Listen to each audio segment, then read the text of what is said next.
बोध कथा। सत्य की खोज। भूमिका। प्राचीन भारत के एक गांव में एक युवा ब्राह्मण रहता था जिसका नाम था सुमित्र। वह विद्या और ज्ञान का प्यासा था।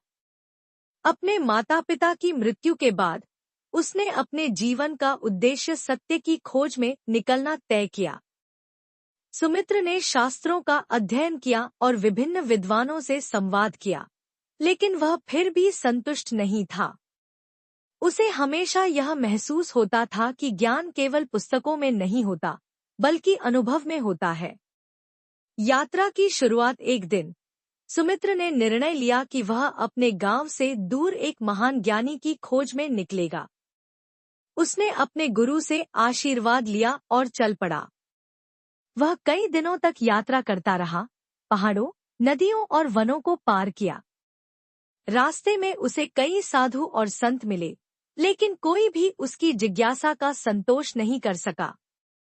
सत्य का संदेश। एक दिन सुमित्र एक तालाब के किनारे बैठा था। तभी वहां एक बूढ़ा साधु आया।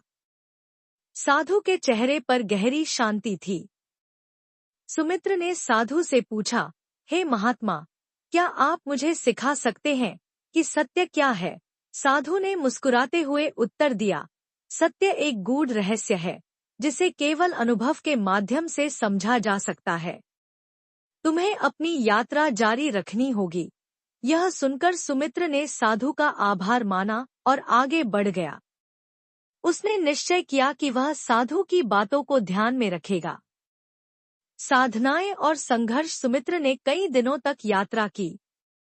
उसने कठिनाइयों का सामना किया, भूखा रहा और कभी-कभी अंधकार में भी यात्रा की, लेकिन उसका मनोबल कभी नहीं टूटा।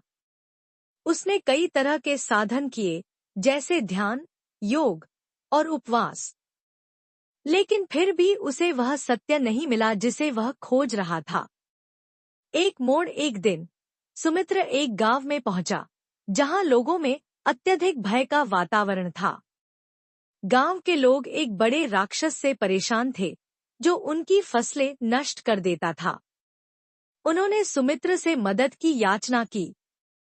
पहले तो सुमित्र ने विचार किया कि यह उसकी यात्रा का उद्देश्य नहीं है, लेकिन फिर उसने सोचा, क्या सत्य केवल ज्ञान में है या दूसरों की सहायता करने में भी?